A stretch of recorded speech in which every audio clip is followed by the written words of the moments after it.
Objection. Gentleman from New York is recognized for 1 minute. Mr. Speaker, last week I was proud to stand up with many of my colleagues and hold Wall Street accountable for their reckless actions that led us into the biggest financial collapse in the last 50 years. For too long, Wall Street banks were allowed to put short-term profits ahead of long-term stability under the Bush administration and reaped record profits as a result of their risky and out-of-control behavior. When the markets collapsed out from under them, this country's hardworking citizens were forced to suffer the consequences. The Wall Street Reform Bill passed increases enforcement and makes necessary reforms to hold Wall Street accountable so that it can never again recklessly gamble with our financial health and safety. The bill also creates a new Consumer Financial Protection Agency to prevent borrowers from taking loans that they can't afford and holding risky lenders liable for their practices.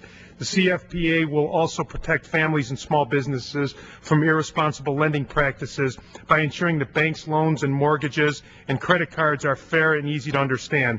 Finally, the bill makes it clear that Wall Street will no longer be receiving any sort of taxpayer-funded bailouts. The American people have pulled together and selflessly acted to help this great country. It is time for Wall Street to step up and do the same. Thank you, and I yield back the balance of my time. For what purpose? Gentleman from Georgia rise. Address the House for 1 minute, advise and extend.